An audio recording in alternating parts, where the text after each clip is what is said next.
যাই হোক, আজকের যে বিশেষ দিন এনভিডি আমরা সংক্ষেপে যাকে বলি, ন্যাশনাল ভোটার্স ডে, এটা প্রত্যেক বছর 25শে জানুয়ারি সেটা পালিত হয়ে আসছে সিন্স 2011।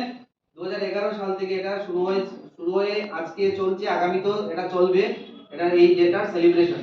এবং আজকে হচ্ছে এটা 14তম 14th ন্যাশনাল ভোটার্স ডে। তো এটার উদ্দেশ্য কি, এটা কি কেন আমরা করছি, আমি এইসব আমাদের এখানে বক্তারা আছেন, এখানে স্যার ম্যাডামরাও আছেন, তারা কিছু কিছু আলোকপাত করবেন। আমি যে পলিটিক্যাল সায়েন্সের প্রেক্ষাপট থেকে বা আঙ্গিক থেকে আমি কিছু বলার চেষ্টা করছি। দু চার লাইন, বেশি বড় করবো না, দু চার লাইন বলার চেষ্টা করছি আমি। যে প্রথমত এই ন্যাশনাল ভোটার্স ডেটা সেলিব্রেশন কেন করা হয়, এই উদ্যোগটা কেন নেওয়া হয়েছে। 2011 সালে তৎকালীন প্রধানমন্ত্রী ডক্টর মনমোহন সিং এর নেতৃত্বে মূলত সেই উনার ক্যাবিনেট থেকে সেই প্রপোজাল এসেছিল যে যাতে ন্যাশনাল ভোটার্স ডে নামে একটা ডে পালন করা হয়। এবার প্রশ্ন হচ্ছে কেন পালন করা হবে। প্রথম যে প্রশ্ন সবার মনে এসেছে যে ন্যাশনাল ভোটার্স ডে নামে আবার একটা স্পেশাল ডে কেন আমরা অবজার্ভ করব। Actually, the main motto was to identify the eligible voters and to encourage them to cast their vote. Main মুদ্দা ছিল এটা যে 18 ইয়ার্স যারা প্রত্যেক বছর জানুয়ারির 1 তারিখ যারা 18 ইয়ার্স কমপ্লিট করে তাদেরকে ভোটমুখী করা এবং তাদেরকে এনকারেজ করা যে ভোট যে একটা তাদের একটা রাইট, একটা কনস্টিটিউশনাল রাইট, সাংবিধানিক যে অধিকার, সেটা তাদেরকে বুঝিয়ে দেওয়া। এবং সেটার প্রেক্ষাপট হচ্ছে এটাই যে দেখা গেছে যে ভোটের যে টার্ন আউট বা ভোটারের যে টার্ন আউট একটা ইলেকশনে যেটা হয়, সেই turn out day by day সেটা ডিক্রিজ করছিল। তো সেই প্রেক্ষাপট থেকে 2011 সালে যখন অম্বিকা সোনি ছিলেন প্রধানমন্ত্রী, আমাদের মনমোহন সিং ছিলেন, তাদের উদ্যোগে মূলত বলা হয়েছে যে our motto is to identify the eligible voters and to encourage the eligible voters who has just attained the age of 18 on January 1st January। সেই সময় থেকে শুরু হয়ে তাদেরকে উৎসাহিত করার জন্য মূলত মেইন কারণ হচ্ছে এটা, এই ন্যাশনাল ভোটার্স ডে সেলিব্রেশন করা হচ্ছে বা ওই সময় থেকে করা হচ্ছে। এবার প্রশ্ন হচ্ছে যে ন্যাশনাল ভোটার্স ডে তো সেলিব্রেশন হচ্ছে, তাদেরকে আইডেন্টিফাই করা, যারা ভোটমুখী না, যাদের ভোটের প্রতি ইন্টারেস্ট নেই বা ইন্টারেস্টটা হারিয়ে ফেলছে, এই যে বিষয়টা, শুধু কি এই কারণেই এই ডেটা সেলিব্রেট করা হচ্ছে নাকি অন্য কোনো মহত্ব আছে, অন্য কোনো প্রাসঙ্গিকতা আছে।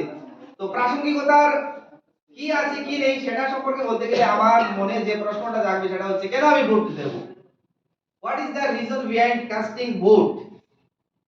কেন আমি ভোট দেব, উদ্দেশ্যটা কি। ভোট না দিলে তো অনেকের, আমাদের ইয়াং জেনারেশনের মধ্যে ম্যাক্সিমাম, যে ভোট কি হবে, ভোট দেওয়ার কোনো অর্থ নেই, দিলে দেবো না দিলে না দেবো, যদি যাই তাহলে দেবো, আদারওয়াইজ দেবো না। এই ধরনের মানসিকতা কিন্তু আছে, যদিও এখন অনেকটা কমেছে। আমি একটা এক্সাম্পল দিয়ে বলার চেষ্টা করছি যে in the year 2019 the total voter turnout was 67.11%, which was the highest voter turnout in the history of Indian democracy। মানে যেটা লাস্ট লোকসভা ইলেকশন হয়েছে 2019 এ, সেটার যে ভোটার টার্নআউট ছিল 67.11, সেটা সবচেয়ে হাইয়েস্ট ছিল এখন পর্যন্ত। আর এবার তো যেটা আসবে আমরা আশাবাদী যে এখানে আরো ইনক্রিজ হবে। এবার প্রশ্ন হচ্ছে কেন আমি ভোটার ডেটা সেলিব্রেট করছি বা ভোট কেন দেব, ভোটটা আমি কেন দেব। তো প্রথম যে বিষয়টা আসছে সেটা হচ্ছে vote is our right, casting vote is our right. কি ধরনের রাইট, এটা হচ্ছে কি constitutional right, we take it for granted. আমরা এমনিতেই মনে হয় ঠিক আছে এটা ভোট আমাদের দেওয়ার বিষয়, কিন্তু মোটেই ব্যাপার এমন না।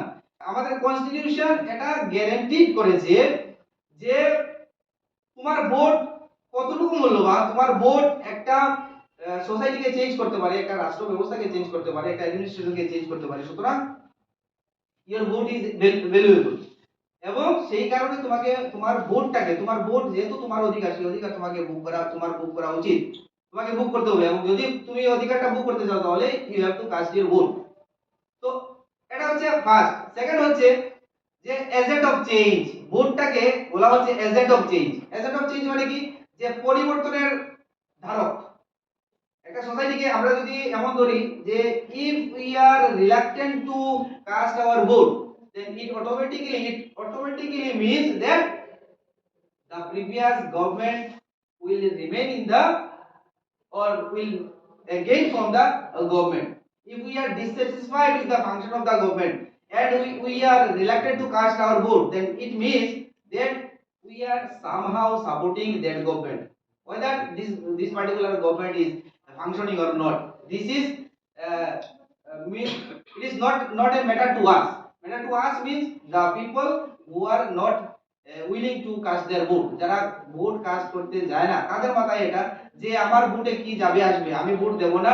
আর ভোট দেব না মানে যে মুহূর্তে আমি এটা চিন্তা করলাম যে আমি আমার ভোট কাস্ট করব না, তার মানে আমি চাইছি যে গভর্নমেন্ট যেটা এক্সিস্টিং আছে সেটা যদি ব্যাড অ্যাডমিনিস্ট্রেশনও চালায় সেটাকে আমি সাপোর্ট করছি। এবং সবচেয়ে মূল্যবান যে কথাটা এই প্রসঙ্গে আমি বলবো, বিশেষ করে পলিটিক্যাল সায়েন্সের যারা বা পলিটিক্যাল সায়েন্সের ছাড়া যারা আছো, যারা ভোট দাও বা এলিজিবিলিটি আছে, তাদের উদ্দেশ্যে বলবো যে আমরা অনেক সময় ভোট দেই না, কিন্তু গভর্নমেন্ট যে গভর্নমেন্ট থাকে সেই গভর্নমেন্টের কিন্তু সমালোচনা করি। সুতরাং এখানে একটা কথা বলা উচিত, তোমাদের জানা উচিত, সারা জীবন মনে রাখবে যে যদি আমি if I am not going to caste my vote, চেঞ্জের ব্যাপারটা, চেঞ্জের ধারক হিসেবে মূলত ভোটটা কাজ করে। সুতরাং আমার ভোটটা কতটুকু ইম্পর্টেন্ট সেটা আমাদের বোঝা উচিত। নেক্সট হচ্ছে নোটা। আমরা সবাই জানি none of the above. The Election Commission of India has introduced one button which is called nota. আমরা যারা ইলেকশনের কাজে যুক্ত সবাই জানি, তোমরা জানো কিনা জানি না। Nota, none of the above. If you are unsatisfied with the present with any candidate, then you can put your or cast your vote through means pressing the button of nota, nota. Nota, none of the above means I have not chosen any of the candidate mentioned in the ballot box. যেটা ballot unit, যেটা ballot ইউনিটের মধ্যে যাদের নাম থাকে তাদের কাউকে আমার পছন্দ না, এইজন্য আমি নোটা দিয়েছি। এবার if the nota has the highest number of votes, then the next party, next highest largest party or next party with the largest vote or highest vote, they will form the government. নিয়ম হচ্ছে নোটাতে যদি highest vote পড়ে, largest vote পড়ে, তাহলে next যে political party বা candidate, সেই candidate government form করবে। এটাই হচ্ছে নিয়ম। তো নোটারও কিন্তু সুযোগ দিয়ে দিয়েছে। This is also unique feature of Indian democracy.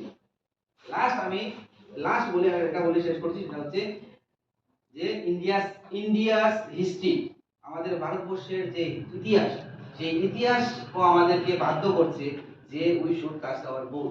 এরকম যারা ফ্রিডম ফাইটার ছিলেন, সেই ফ্রিডম ফাইটারদেরকে to give them honour and respect we have to cast our vote.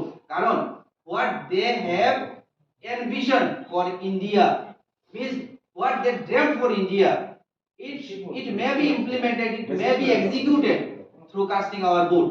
যতক্ষণ আমরা ভোট কাস্ট করছি ততক্ষণ তাদের যে স্বপ্ন ছিল সেই স্বপ্নগুলো পূরণ হবে না।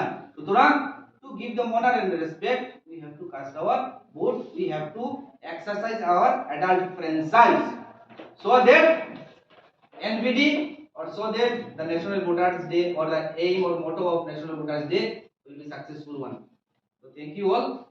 আমি আবারও আমাকে বলা হয়েছে স্বাগত ভাষণ দেওয়ার জন্য, কিছু না হলেও না হয়, আমি নিজেকে আটকাতে পারি না। তো যাই হোক, সবাইকে আবারও ধন্যবাদ, আপনারা উপস্থিত থেকেছেন। আর ছাত্রছাত্রীদের উদ্দেশ্যে বলছি, যারা বক্তারা এখানে আছেন প্রত্যেকের কথা তোমরা শোনো, নিজেদেরকে সমৃদ্ধ করো। সবাইকে আবারও ধন্যবাদ।